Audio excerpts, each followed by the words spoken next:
Yes. Hello? Yes, this is Jackie speaking. Hi, my name is Tony, and this is Every Frame a Painting.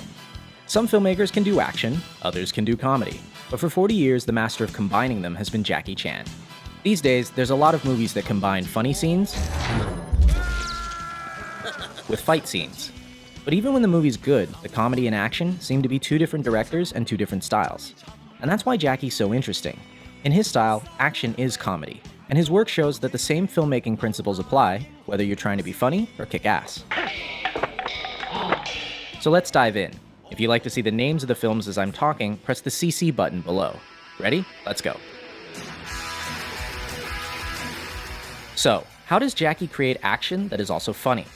First off, he gives himself a disadvantage. No matter what film, Jackie always starts beneath his opponents. He has no shoes, he's handcuffed, he has a bomb in his mouth. From this point, he has to fight his way back to the top. Each action creates a logical reaction. And by following the logic, we get a joke. In movies, this comedic style goes back to the silent clowns like Chaplin, Lloyd, and Keaton. But I think Jackie has distilled it down to one line of dialogue. Please! I said I don't want trouble! Because he's the underdog, Jackie has to get creative, which brings us to point number 2. He uses anything around him.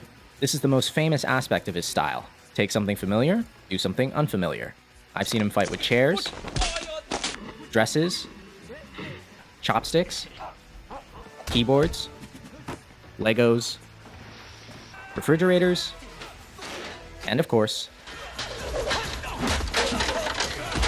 not only does this make each fight organic and grounded, it also gives us jokes that couldn't happen anywhere else. Number 3, Jackie likes clarity. He doesn't do dark scenes where everything is color-corrected blue. If his opponent wears black, he wears white. And if his opponent's in white, then he's styling. His framing is so clear that in every shot, he's setting up the next bit of action. Here, even though we're watching the stuntman, 2/3 of the frame is the staircase. A few seconds later, we see why.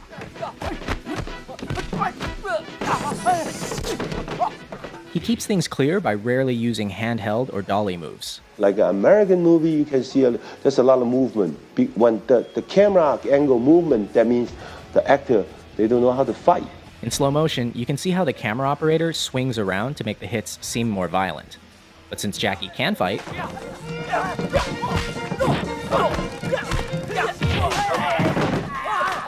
I never move my camera. Always steady, wide angle. Let him see I jumping down, I do the flip, I do the fall. When you shoot this way, everything looks more impressive because action and reaction are in the same frame. Notice how you can always see Jackie, the car, and the wall at the same time. But a similar stunt from Rush Hour 3 never includes all of the elements in the same shot, and it doesn't work. The same principle applies to comedy. This shot, directed by Sammo Hung, shows us the punch, the bad guy's face, and Jackie's face all in one. Now check out the same gag in Shanghai Noon. Here, action and reaction are separate shots. It kinda works, but not nearly as well. Why don't more directors do this? Because of number 5. They don't have enough time.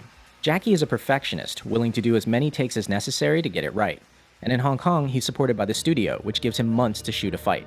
And the most difficult thing is when I throw the fan and coming back, more than 120 tick. Those kind of scenes, oh, Jackie, good. It's not good. You can do it. Except, do you have the patience or not? When I rewatch his work, these little things are the ones I'm most impressed by. He doesn't need to do them and they eat into his budget, but he still does them because he wants to. And it's that going above and beyond that I respect and admire. But in America, they don't allow you to do that, because the money just poof. And his American work is missing something else.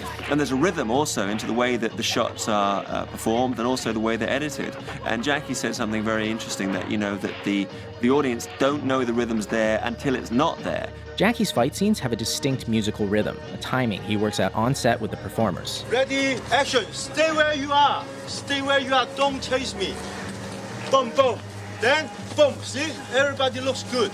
Even experienced martial artists have trouble with it. In his earliest films, you see him learning the timing from Yuan Heping, and it's very much like Chinese opera. But by the mid-80s, working with his own stunt team, He had something totally unique. In America, many directors and editors don't understand this timing, and they ruin it by cutting on every single hit. But in Hong Kong, directors hold their shots long enough for the audience to feel the rhythm.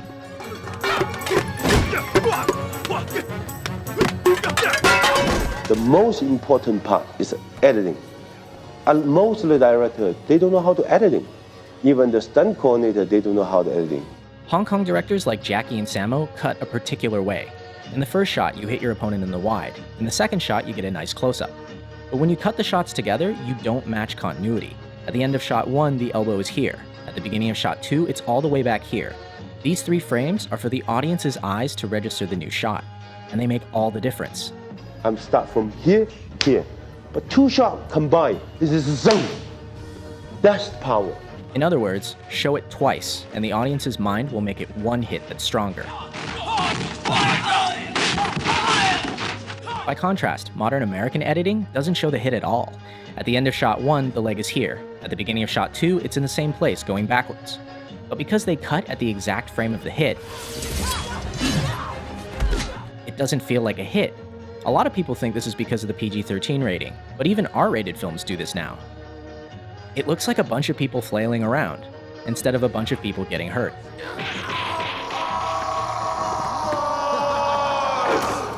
Ouch. Which brings us to number 8, pain. Unlike a lot of action stars who try to look invincible, Jackie gets hurt.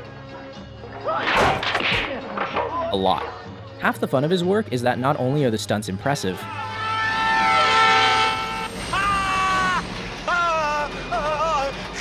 there's always room for a joke. Pain humanizes him, because no matter how skilled he is,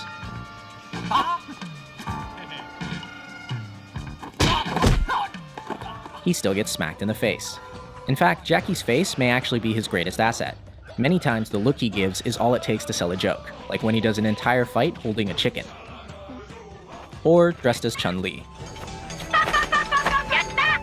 And last, Jackie's style always ends with a real payoff for the audience. By fighting his way from the bottom, he earns the right to a spectacular finish.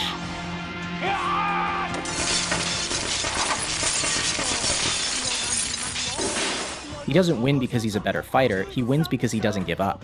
This relentlessness makes many of his finales really impressive and really funny.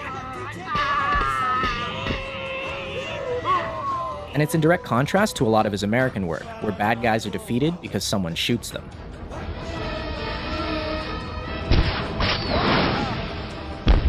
Come on! But most of all, I think Jackie's style proves something. Action and comedy aren't that different. In both genres, we want to see our best performers. And I think a lot of modern action directors are failing completely. These actors are skilled artists, some of the best in the world. Why are the directors so unskilled? Why am I paying money to not see the action? Whatever you do the best you can, because the film live forever. No, because you know that they're raining and the actor don't have time. I said, would you go to every theater to tell the audience? No, the audience see on the theater, good movie, bad movie, that's all. Exactly. This work will last. And on that note, I leave you with the greatest death scene in film history.